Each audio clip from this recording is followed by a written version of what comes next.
This one has a lot of hair. This one has a normal amount of hair. It's Pat and Alex. This one was born in Raytown. This one lives in Raytown. They opened a store in the pandemic, and this is a show about it. Hustle and bustle. Hustle and bustle. Hustle and bustle. Here is the show. Yeah. Okay, give me a second.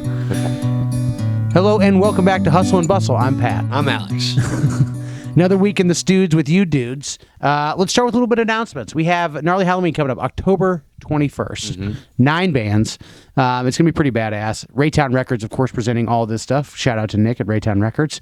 Quite a few of the bands we've had here before, including his band Gutter Buds, Catfight, who we just had, and you're going to see their Backlot Bops dropping pretty soon. You got to chat with Catfight. All-female punk band, and definitely a very unique look. And 2 of their band members were in the same band, or we're in another band in the same show. Yeah, so the 2 of them were in the different bands in the same show. But 2 of them also were in like 3 different bands. Yeah. Which is intense. Yeah. Being in 3 bands at once. And also, like, this is an all-girls, like, pretty hardcore punk band, and the other band, nothing like it. Yes, yeah, exactly. And I think a lot of them met in jazz. Oh, really? So really crossing genres. It's great. Yeah, that's how you get into an all-girls punk band is jazz class at the University of Kansas, apparently. So anyway, find out about all of them coming up on our Backlot Bops. They're performing in here October 21st. It's $8 for a ticket if you purchase in advance right now on hustlenarly.com. It's $10 if you buy it in the store, or it's $8. We'll give you the discount right now. $8 if you buy it in store, $10 if you buy it at the door. Come buy that hustlenarly.com October 21st. And then we also have a holiday lighting sale coming up December 1st. More details on that coming out, but December 1st you're gonna want to do that. Raytown does this cool thing where the mayor dresses up as Santa, which he has a Santa-like physique. Do you think he'll still do it when he's not the mayor? I don't. Christmas is supposed to end whenever McDonough's done being the mayor, is what you're saying? I don't know. I never thought about it. He better. I mean, Santa is eternal. Yeah. You're going to have to fill in and be Santa. Would you just dye your beard if you were to do Santa duties, or would you get a fake beard on top of your beard? Well, I need at least 6 months to prep weight-wise. So you do the full, like, Tim Allen. Yep. Wow, you'd commit to it. Mm-hmm. What was... Can you imagine getting canceled, like, a week before? We found another Santa. Look, I want to make a documentary of this. This will be Gnarly Hustle's first documentary produced. If you gain 70 pounds to play Santa, and then also so you try to take it off. This is a great mockumentary. Yes, this will be perfect. It's like Matthew McConaughey and $1 million Buyers Club? Yeah. What is it? I think Buyers Club. No, that's a different one. What's the one where he's super skinny? Yeah. I don't know. Yeah, you know what the actors all do. They lose weight to play, somebody with AIDS or cancer or something. And then Midnight Madness, February 3rd. Book your calendar for that one for sure. It's coming up. It's going to be huge. If you're on a rugby team, go ahead and go to hustlenarly.com right now and register for that bitch. It's a pretty badass tournament. Don't miss out. That's it for announcements, I think. Well, we did just do... we might as well tuck into announcements on the back end of it. Updates. We just did something last Wednesday. What did we do last Wednesday? Last Wednesday. We went to Colt KC. Colt KC. So our friend Susanna Lee, she is doing this new culture talk show where she has on local Kansas City cultural influences, like whether that be through, I think there was a poet, a couple comedians, a rapper. And a visual artist. Yeah, and then like abstract visual artist. Yeah. And they all were extremely interesting. Like I think I was enthralled from the beginning to the end, and they were also all very different. And it's also my perfect type of media consumption. Like I love that kind of shit. So I thought it was a great show, and I'm excited for her to like continue it and see more new guests. But we'll be there every Wednesday at the Ship. Not every Wednesday. It's every month. It's once a month. I think like third Wednesday, and it's just a live talk show, and we'll be there filming it, possibly live streaming it, and it's dope. The Ship is cool. If you've never been, you should go check it out. We'll be there, so it's cool, and yeah, it's a good time. So I would just like talk show. It's like a Jimmy Kimmel or a Jay Leno or a David Letterman. Yeah. Right? So you have a host, and they have a couple of jokes up front, and then there's like a co-host who's sitting on the end of the couch, who's like your Andy Richter, and then there's, rotating 3 guests. And the poet laureate was really cool. He did like spoken word, and he did 2 poems I thought were fantastic. Makes you get choked up. He gave you a lot of like cool like behind the scenes of 18th and Vine in Kansas City, and that was fun. Then there was a rapper who happened to be. Did you know that rapper is Richie Diaz, somebody we played rugby with's cousin? No way. Yeah, I love it. or it could be niece, but they're related either way. I believe it. Yeah.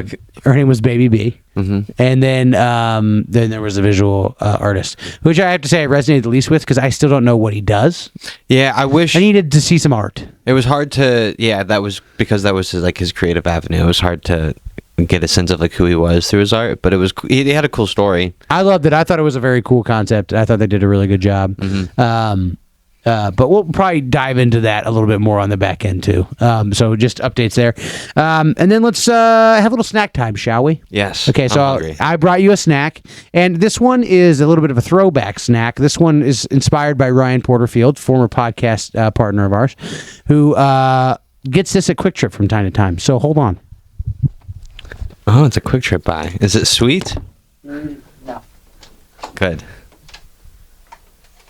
Is it sustaining? Oh, is it a hot dog? Not quite. Now I'm scared.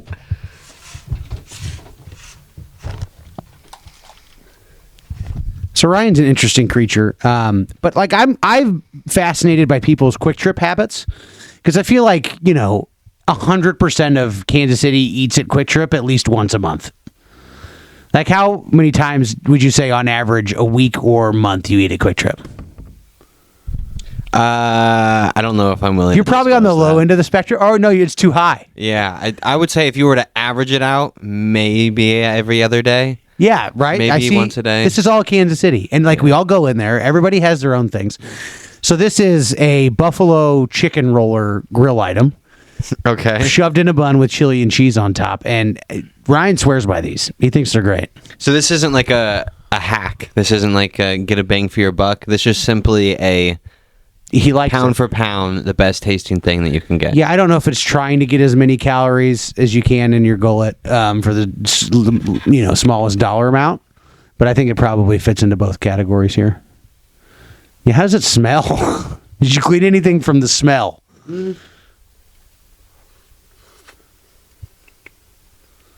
I feel like that's got to be real dry. Like,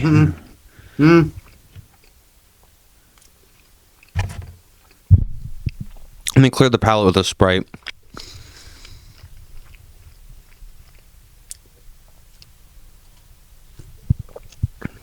I'll tell you what, it tastes exactly like a chicken roller and a hot dog bun with so if you chili. had done that blindfolded, you think you could have guessed it? I think so.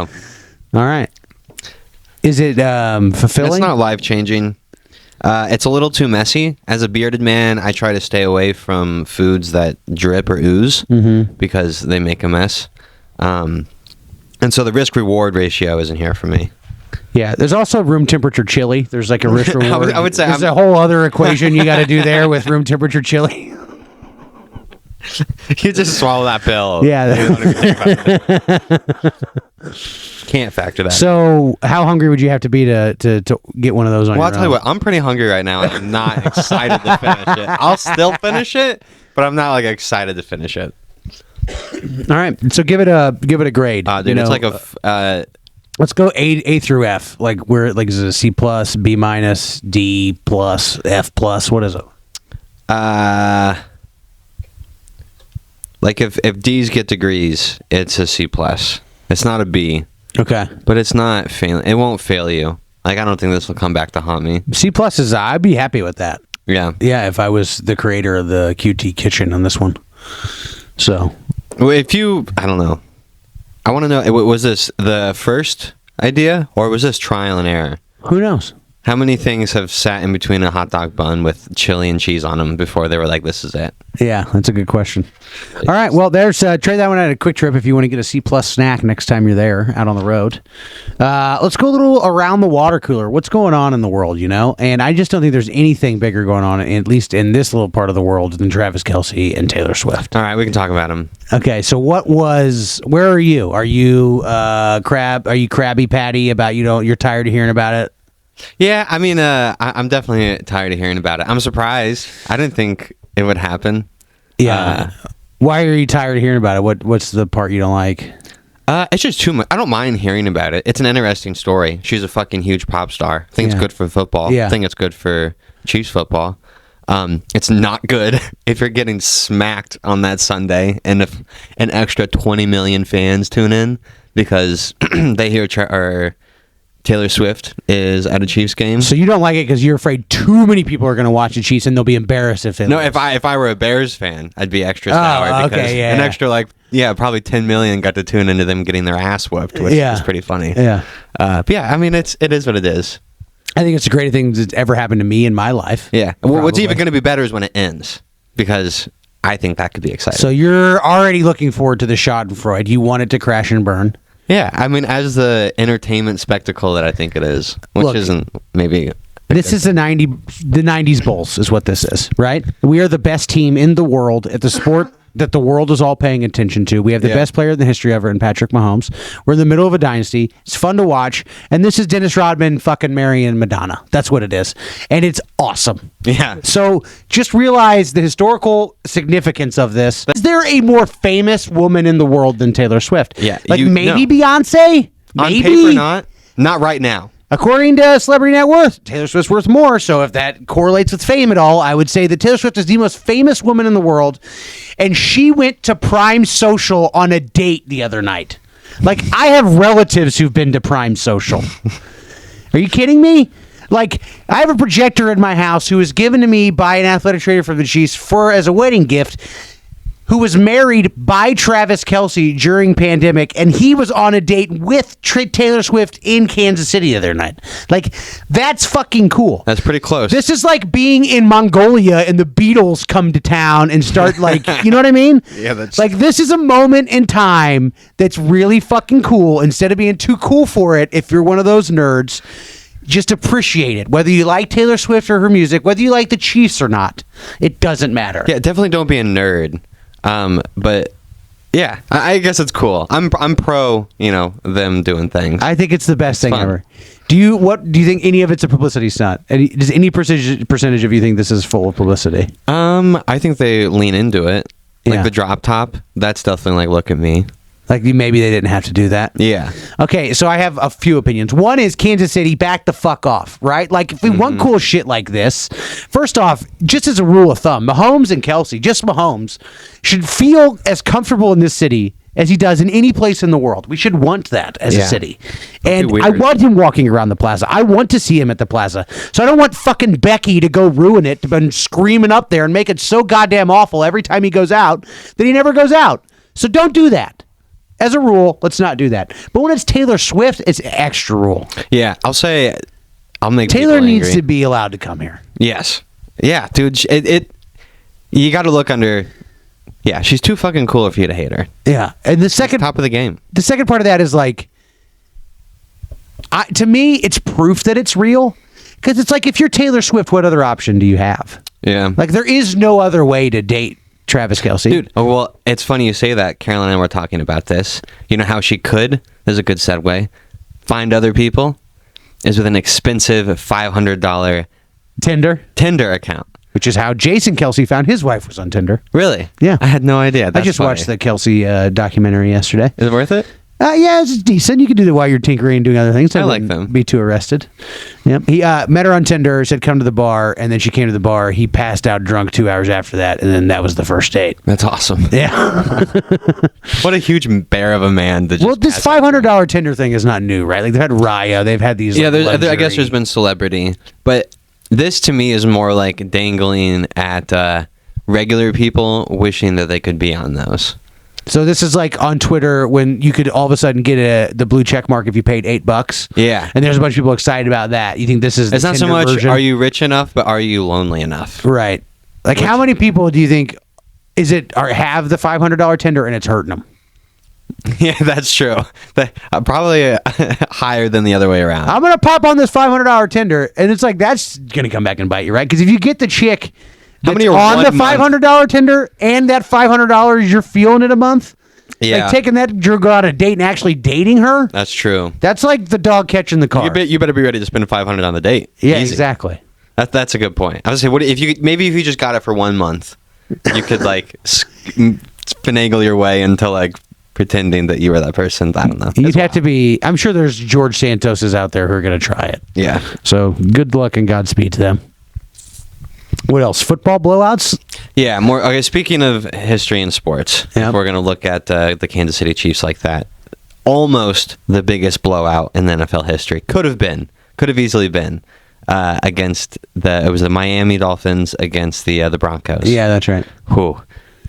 And That's like absurd 70 points. absurd. That's 10 touchdowns. For those of you that don't know, like that's scoring like 25 home runs.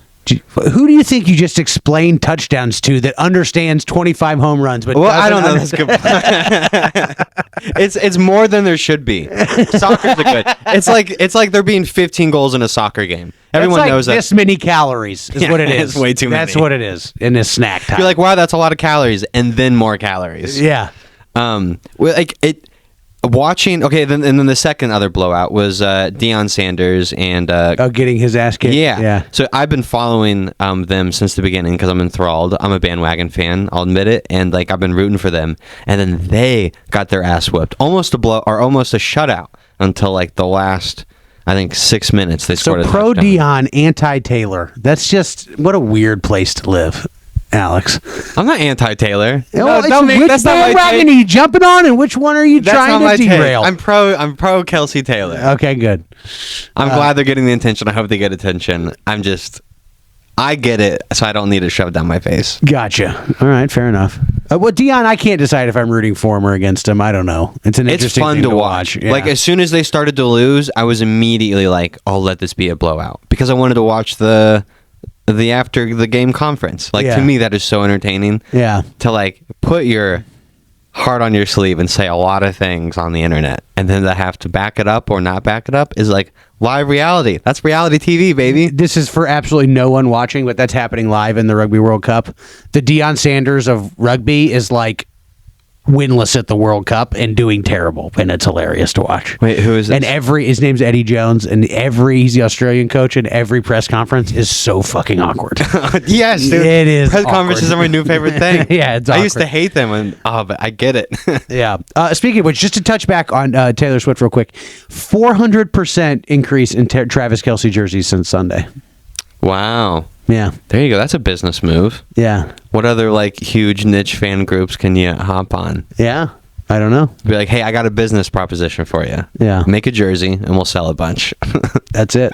Well, we wanted to talk a little efficiency. So this is our segment called "How's It Going," which is named after when people say "How's it going in Gnarly Hustle," and then it feels like a loaded question. Now we're going to ask ourselves that loaded question every week. So how's it going, Alex?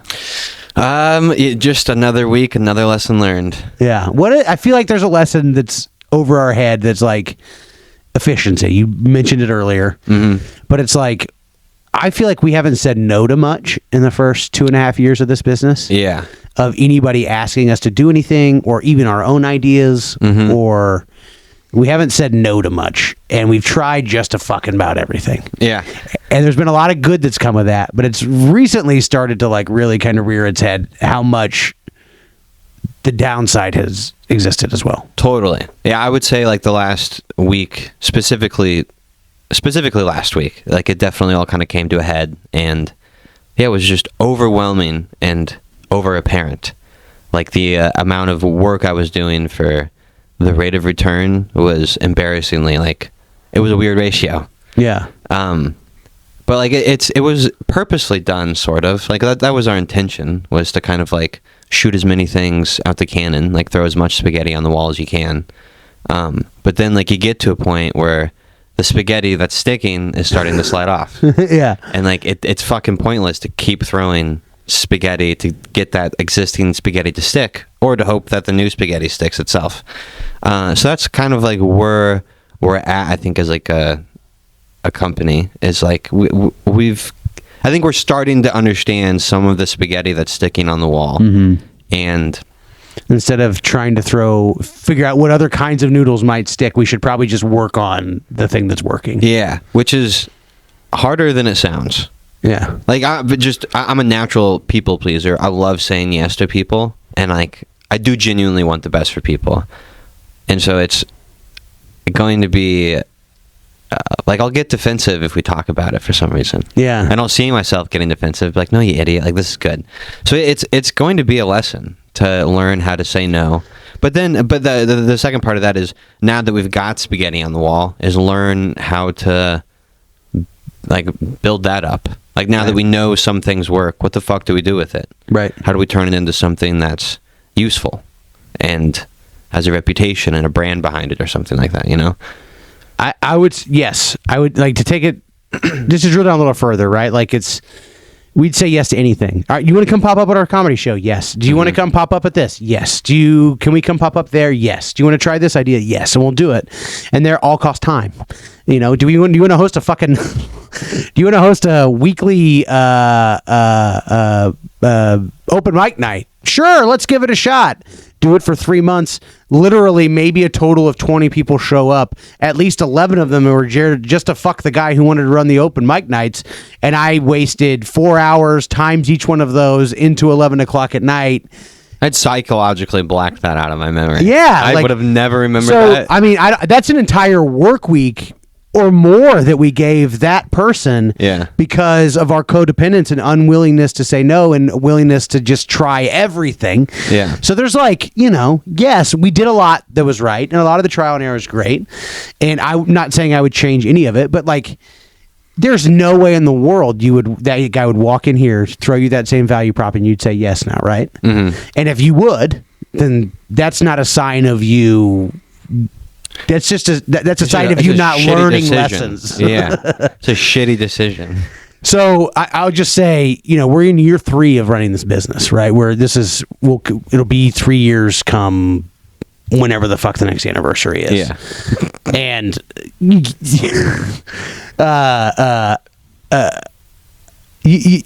just learn that it's not okay to make the same mistakes in year 3 that is in year 1. Yeah. No, that's what stupid people do. Right.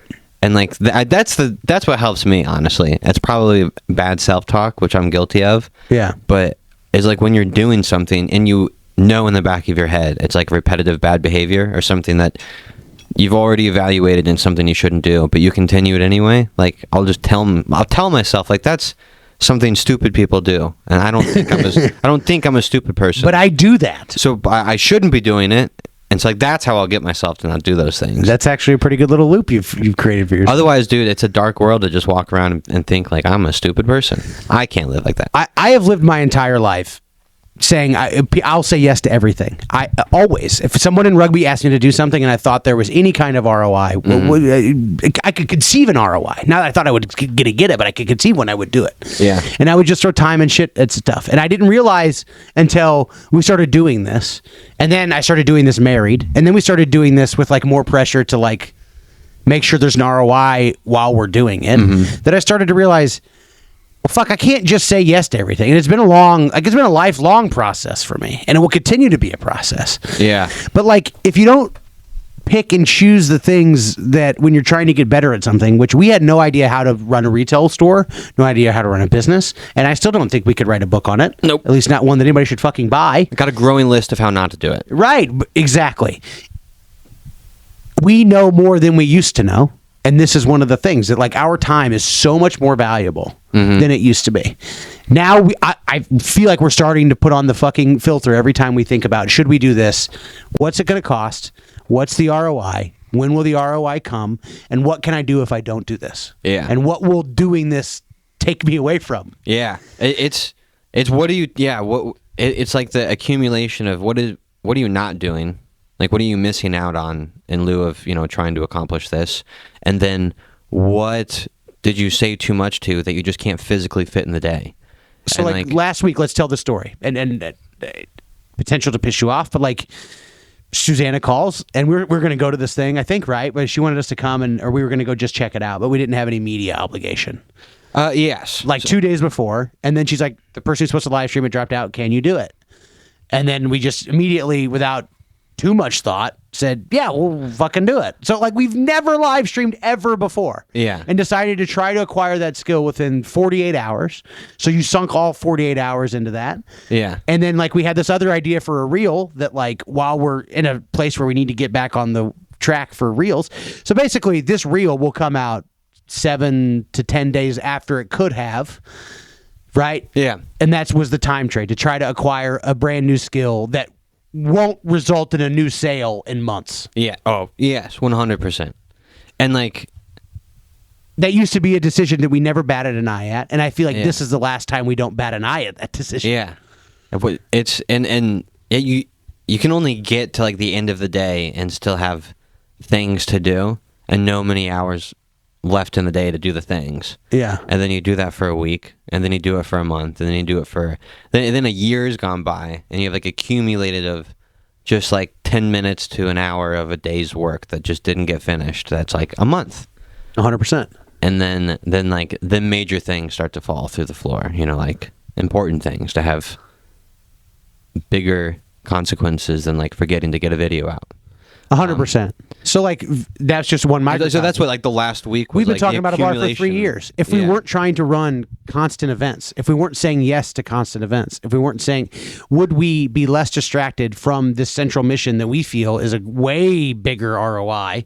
Yeah. That, you know, where would we be if we were less distracted doing these other things? Does it mean that all those other things were a mistake? No. Yeah. It doesn't.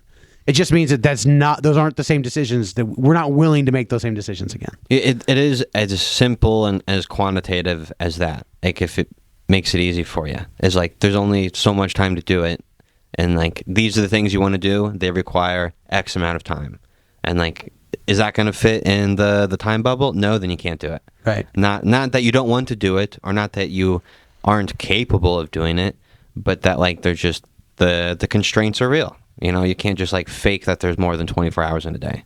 So like that's literally the meeting we just came out of. Usually we're meeting right before we come into these podcasts. And I don't know how many times we've come up with fucking calendars and schedules. I have a fucking book that I carry around for the first time. And it's like, if you know me, it's the most planned I've ever been in my entire life. And I still barely fucking use the thing. I have my online Google calendars, which really only remind me of like calls that I have.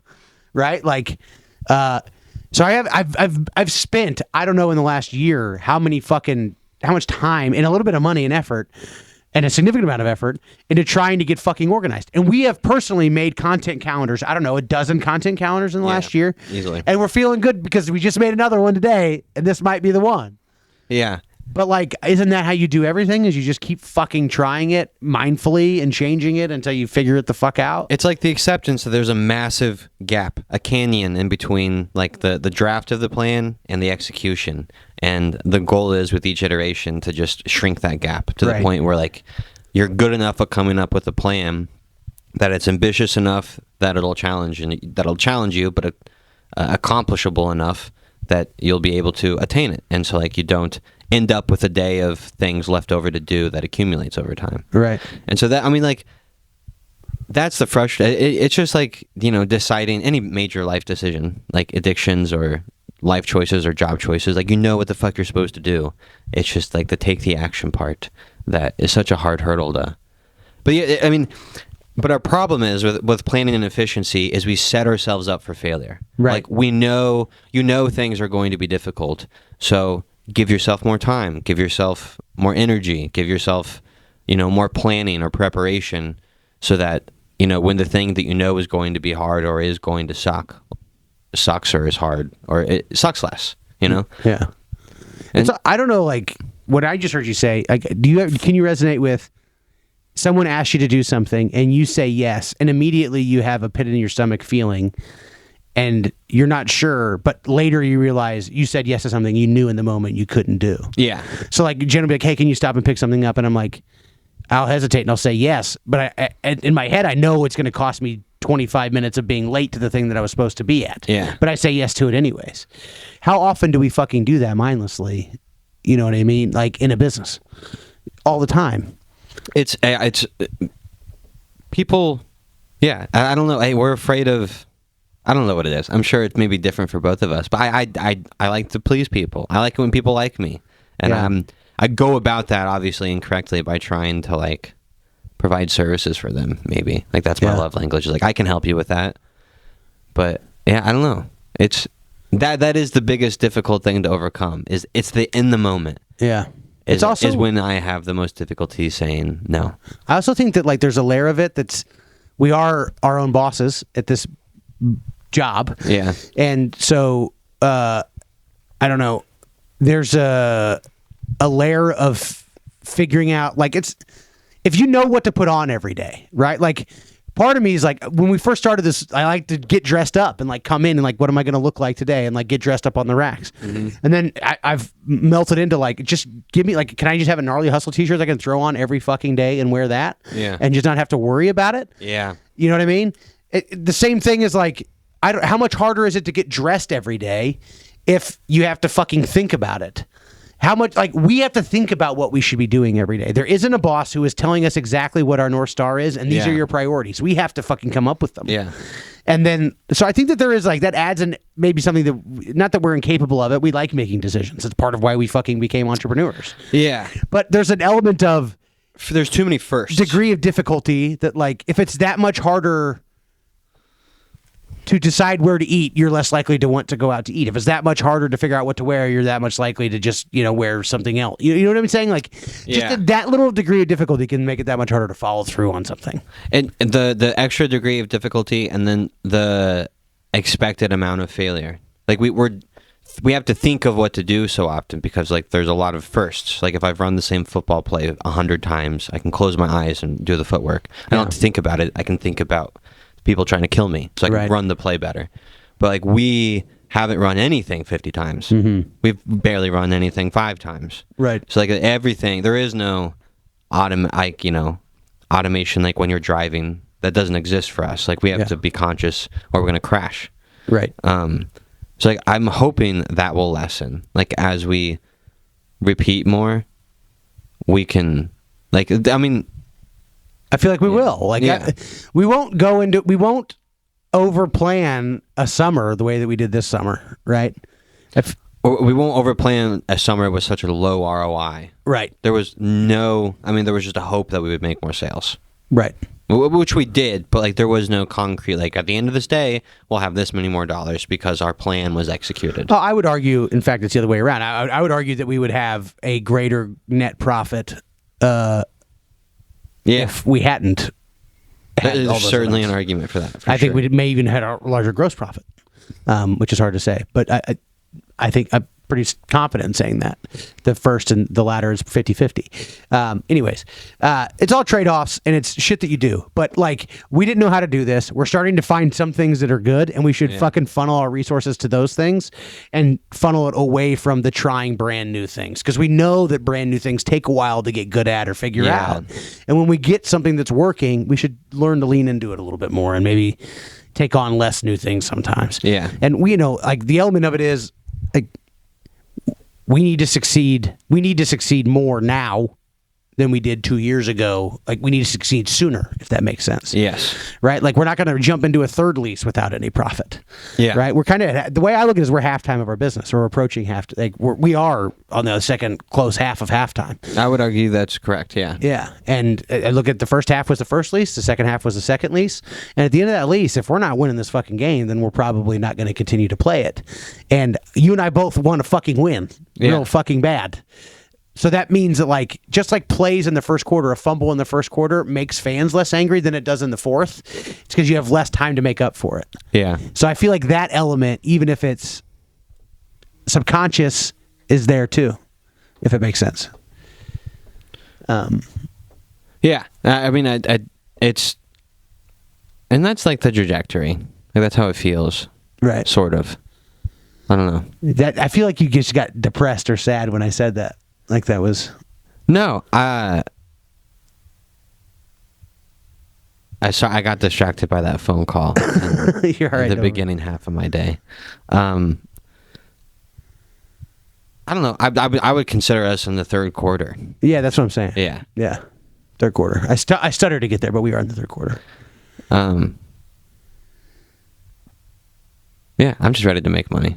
Yeah, 100%. like it. Yeah. Third quarter's not a bad place to be. It just means that like you can't Gets more exciting. you can't fumble the ball. Yeah. The fumbles cost more. Yeah, exactly. That's it. That's all it means.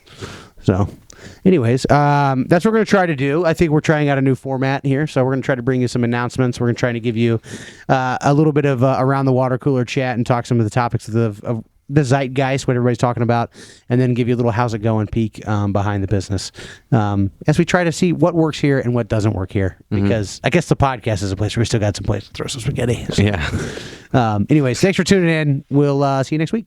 Peace.